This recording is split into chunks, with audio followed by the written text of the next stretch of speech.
सुप्रभात प्यारे बच्चों। आज क्लास 8 का लेसन 2 जो स्वामी विवेकानंद इस चैप्टर को या इस पाठ को खुद लिखे हैं। पाठ का नाम है अनासक्त रहो। प्यारे बच्चों, संसार में अधिकांश लोग प्रायः दूसरे से कुछ पाने का आशा रखते हैं और यही आशा उसको दुख का कारण हो जाता है। इसलिए हमारे युवा सन्यासी स्वामी विवेकानंद अपने लेख में स्पष्ट कहते हैं अनासक्त रहो। अनासक्त के मतलब क्या हुआ? मतलब किसी के प्रति आसक्ति नहीं, किसी के प्रति कोई आशा नहीं रखो। तो ये जो है अनासक्त रहो कहने का तात्पर्य यही हुआ। भिखारी को आपने देखा होगा, वह कभी सुखी नहीं रहता है भिखारी, क्योंकि वह हमेशा दया या तिरस्कार से युक्त होता है। वह हमेशा बेचारा आशा रखे रहता है। और उसी तरह से हम लोग भी हैं, हम लोग भी करते हैं। हम लोग क्या है? हम लोग एक व्यापारी हैं। हम लोग क्या हैं? एक व्यापारी हैं जो गुणों के व्यापारी, धर्म के व्यापारी। अफसोस है कि यहाँ तक कि हम व्यापार, प्यार के भी व्यापार हम लोग करते हैं। क्या कहते हैं कि प्यार में धोखा। वाह! तो स्वामी विवेकानंद स्पष्ट कहते हैं कि व्यापारी, अब समझते हैं व्यापारी किसको कहते हैं? जो किसी वस्तु को क्रय विक्रय करे और वह विक्रय करे तो उसे कुछ लाभ हो, वही व्यापारी है। तो हम आईने में अपना मुंह हम लोग देखते हैं, जैसा हम मुंह बनाते हैं वैसा आईना में दिखाई देता है। अगर आप हंसते हैं तो आईना में भी प्रतिबिंब क्या होता है? हंसता है। यदि आप रोते हैं तो आईना का भी प्रतिबिंब रोता है। वही खरीद विक्रय में भी होता है ना? खरीद विक्रय, लेन देन में भी वही होता है। जैसा हम करते हैं वैसा हम पाते हैं। अक्सर हम फंस जाते हैं, इसलिए नहीं कि हम कुछ देते हैं, वरना इसलिए कि हम कुछ पाने की अपेक्षा रखते हैं। हमारे प्रेम में क्यों दुख सहना पड़ता है? इसलिए कि हम चाहते हैं कि प्यार के बदले प्यार मिले, इसीलिए हमको दुख सहना पड़ता है। अरे भाई, जितना हम प्यार किए उतने नाप तोल के प्यार हमको मिले, यह संभव नहीं है। उससे अधिक मिल सकता है, लेकिन हम चाहते हैं कि तुरंत उतने ही प्यार मिले। यही दुख है। वासना, चाह क्या है? दुख की जननी है। याद रखेंगे, बुद्ध भी इस बात को कहे थे। क्या? वासना, चाह, ये क्या है? दुखों की जननी है। चाह और वासनाओं का परिणाम अंततः दुखी होता है। ये महापुरुष युवा सन्यासी कितने अच्छे बात आपके समक्ष रख दिए हैं। कहते हैं कि सच्चा सुख और यथार्थ सुख कब मिल सकती है? जब आप अनासक्त रहेंगे। कोई भी काम करें तो निस्वार्थ भावना से जब काम करेंगे, निस्वार्थ माने उस काम के बदले में आप कुछ पाने की इच्छा न रखें, तब आपको क्या होगा? दुख महसूस नहीं होगा। आप जीवन में देखिए, आपको कभी चोट ऐसा नहीं पहुंची होगी कि आप उसके बदले में कुछ न किए हों, क्योंकि न्यूटन का भी नियम है, प्रत्येक क्रिया के बराबर और विपरीत प्रतिक्रिया होती है। भले इस मानव जगत में कुछ दिन के बाद हो, तुरंत न हो, लेकिन होती है। ईसा मसीह निस्वार्थ थे, तो उन्हें क्या किया गया? सूली पर चढ़ाया गया। लेकिन क्या है? बस इतने आप सोच सकते हैं कि ईसा मसीह सूली पर तो चढ़ाए गए, लेकिन वह आज विश्व पर राज कर रहे हैं, है ना? सच यही है कि उनकी निस्वार्थता एक महान विजय का कारण है। उस विजय से करोड़ों जीवन पर यथार्थ सफलता के वरदान की वर्षा हुई। आज पूरे विश्व में देख लीजिए, उनके अनुयायी कितने हैं? एक दो हैं तो मिलता ही है। आप अगर कुछ अच्छे काम करते हैं और निस्वार्थ भाव से करते हैं तो आज नहीं, कुछ दिन के बाद ही सही मिलेगा। कुछ भी न मांगो, बदले में कोई चाह न रखो। तुम्हें जो कुछ देना है वह संसार के दे दो। विचार मत करो कि हमें ये नहीं मिला, वो नहीं मिला। 1000 साल में मरने के बाद भी तुम्हें 1000 गुना वापस मिलेगा, लेकिन मिलेगा। ये प्रकृति का ही नियम है, निश्चित रूप से तुम्हें मिलेगा। क्या हम करते हैं? आप देख सकते हैं, इस संसार में तुम जोड़ने के लिए आते हो, मुट्ठी बांध कर तुम चाहते हो लेना, लेकिन प्रकृति तुम्हारा गला दबाती है और तुम्हें मुट्ठी खोलने को मजबूर करती है। तुम्हारी इच्छा हो या न हो, तुम्हें देना ही पड़ेगा। जिस क्षण तुम कहते हो कि मैं नहीं दूंगा, तो तुम्हें क्या चीज? प्रकृति की चोट सहनी पड़ती है। दुनिया में आए हुए, आप दुनिया में आए हैं तो प्रत्येक व्यक्ति को अंत में दुख को भी देना पड़ेगा। अर्थात दुनिया में अगर अच्छे काम करते हैं, तुम्हें दुख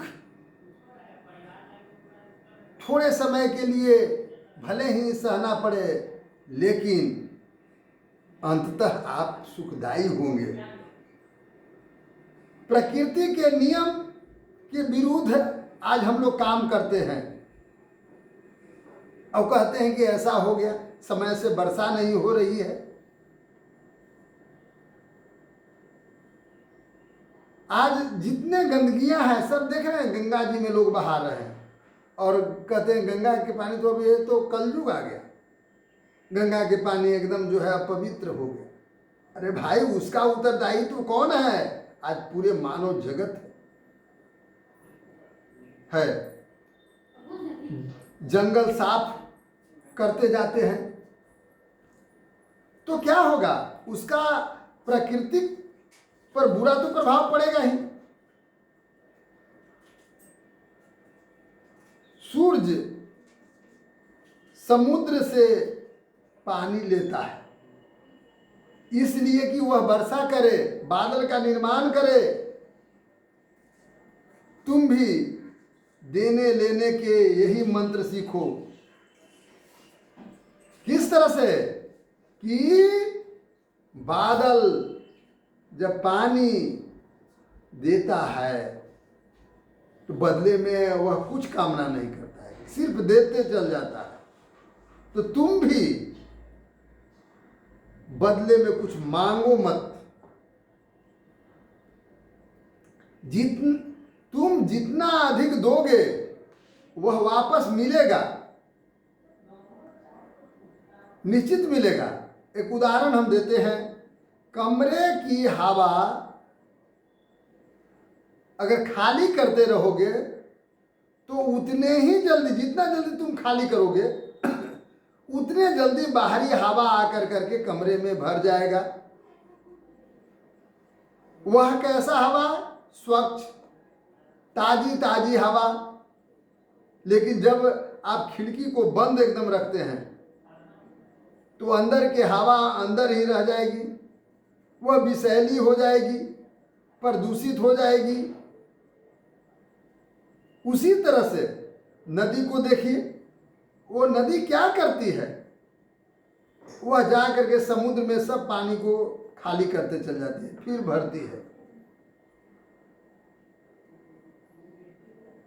तो समुद्र में अगर वह पानी अपना सब पानी गिराना बंद कर दे और केवल उसका धारा स्थिर हो जाए तो वह नदी क्या, इससे भी एकदम गंदी पानी हो जाएगी। भिखारी मत बनो।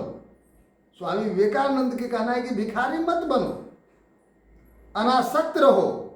अनासक्त मतलब किसी भी व्यक्ति से किसी भी चीज के लिए प्रति मोह न होना।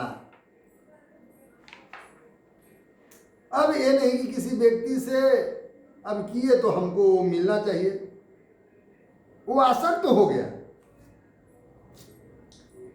ये जीवन में भले ही कठिन काम है, लेकिन ये अगर व्यक्ति अनासक्त होकर के अगर कोई काम करता है तो उसे दुख अनुभव नहीं होगा।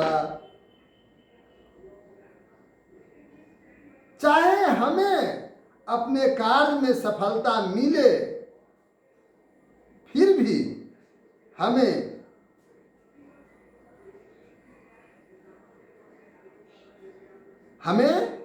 आसक्त रहें। सफलता मिले या न मिले उससे कोई चिंता नहीं, और हम कार्य निरंतर करते रहें। अनासक्त होने का अपना निश्चय प्रतिदिन दोहराते रहें। हम अगर प्रत्येक दिन केवल कर्म हम अब करते रहें, सत्य की ओर हम बढ़ते चले ईमानदारी से। अब हम पढ़ रहे हैं तो आज हम सोच लें कि पढ़ेंगे तो नौकरी मिलेगी कि नहीं मिलेगी। हम पढ़ने से क्या फायदा? बहुत से लोग तो पढ़ लिख करके रोड पर हैं। तो अगर उसके कर्म करने से पहले हम अगर केवल उसके फल के चिंता ही केवल करें तो काम नहीं चलेगा।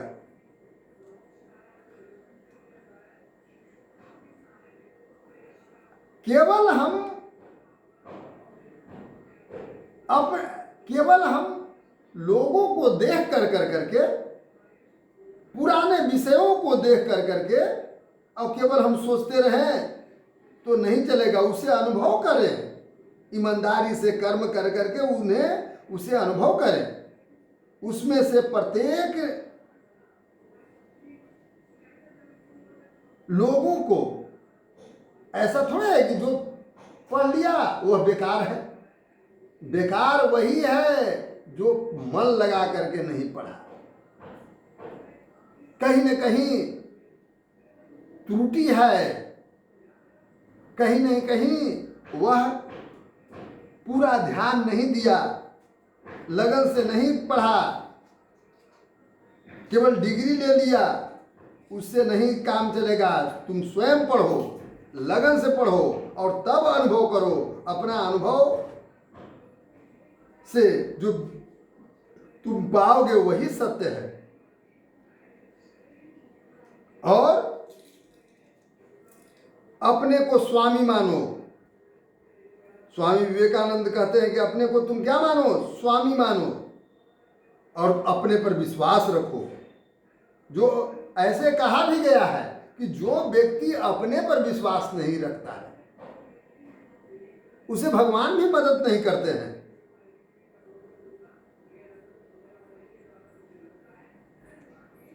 देखते हैं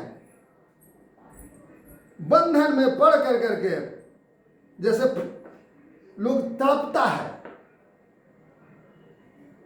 पक्षी जाल में फंस जाता है, छटपटाता है, फड़फड़ाता है और कहता है यही जीवन है। मनुष्य को क्या चीज है? अनासक्त रहना चाहिए। 90% लोग प्रायः निराशवादी बन जाते हैं और प्रेम तथा सच्चाई में विश्वास करना छोड़ देते हैं। 90% लोगों का यह है। जो कुछ दिव्य एवं भव्य है उस पर से भी उनका विश्वास उठ जाता है। लेकिन जब तक शरीर रोग के अनुकूल न हो वह रोगी नहीं है। ऐसा न कह दें कि सभी व्यक्ति रोगी है, सीधे एक लाइन में सभी व्यक्ति रोगी है। नहीं, जो संयम से रखा अपने शरीर को वो रोगी नहीं है। हम इस तरह से कार्य करें जिससे लोगों का कल्याण हो। और अगर कोई भी व्यक्ति ईमानदारी से काम करता है उससे निश्चित रूप से समाज को फायदा है, राष्ट्र को फायदा है, पूरे विश्व को फायदा है। अब एक उदाहरण आपको देते हैं। एक अगर डॉक्टर जो बन गया, अगर सच में वो ईमानदारी से पढ़ा है, सच में वह सभी पहलुओं को गहन अध्ययन किया है, वह एक सफल डॉक्टर बन गया, तो क्या केवल उसी को फायदा है? पूरे समाज को फायदा है। जो भी उसके पास जाएगा वह स्वस्थ हो जाएगा, नए चीज का आविष्कार वह कर सकता है, असाध्य रोगों को भी साध्य वह कर सकता है। आज विश्व में देख रहे हैं कि कितने भयंकर महामारी फैला हुआ है। जो तीक्ष्ण बुद्धि के शोध करता है वह नए नए वैक्सीन का निर्माण कर रहे हैं जिससे इस पर सफलता मिले और इस महामारी से, कोरोना जैसे महामारी से छुटकारा मिल सके।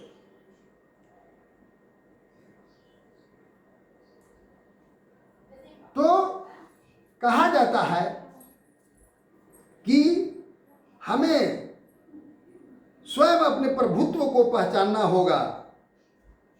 केवल संसार के सामने गिलगिलाने से काम नहीं चलेगा, और तब हम मजबूत हो पाएंगे। और अनासक्त भाव से हमें काम करना होगा। लोग केवल बाह्य शांति को केवल लोग ढूंढते हैं, लेकिन बाह्य जगत के साथ साथ एक अंदर के भी जगत है, अंतर जगत है। बाह्य जगत पर आपका अधिकार नहीं है, लेकिन अंतर जगत पर तो आपका अधिकार है। तो मेरे अधिकार में जो दुनिया है, जगत जो दुनिया है, उसे मैं क्यों छोड़ दूंगा? फिर उसे देखूंगा कि जब मैं जो काम को किया, लगन से कर्म किया, तो आने वाले भविष्य में मुझे लाभ मिला कि नहीं मिला। केवल दूसरे पर केवल नहीं जाइए। असफल व्यक्ति केवल जो व्याख्यान दे दिए, जो बोल दिए, उन पर केवल हम चल जाएं तो नहीं हो सकता है। अपने भी महसूस करिए और ईमानदारी से, आसक्त भाव से कर्म करिए। अगर कैसे? अनासक्त भाव से, आसक्त नहीं, अनासक्त भाव से कर्म करिए, जिससे आपको जीवन में कभी कष्ट नहीं होगा। तो इस पाठ के माध्यम से विद्यार्थियों को किसी भी विषय की गहराई में जाकर समस्या के मूल से समाधान ढूंढने की प्रेरणा मिलती है। इस शिक्षा मिलती है। इस चैप्टर जो पढ़े तो केवल क्या चीज, किसी भी विषय को क्या चीज, विषय की गहराई में जाकर करके समस्या के मूल से समाधान ढूंढने की प्रेरणा मिलती है। जो विवेकानंद जिस चीज को रखे, उससे विद्यार्थी जीवन में निराश नहीं होने की बात है।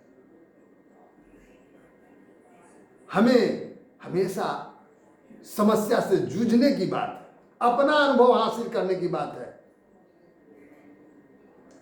क्योंकि स्वामी विवेकानंद के जितनी वाणी है वह उनकी अपनी अनुभव है। ये नहीं कि किताब से छपे छपावल केवल याद कर करके बोल दिए, नहीं, अनुभव से बोले। तो आप जो पढ़ रहे हैं, जो सीख रहे हैं, वो अनुभव अपना हासिल कीजिए। तो आप भी एक महान वैज्ञानिक, एक महान डॉक्टर, एक महान शिक्षाविद आप बन सकते हैं। प्यारे बच्चों, ये चैप्टर आपका समाप्त हुआ और इसका प्रश्नोत्तर आपको स्वयं करना है। जो दिक्कत होगा, जो नहीं समझ में आएगा, मैं उसे आपको समझाने का प्रयास करूंगा।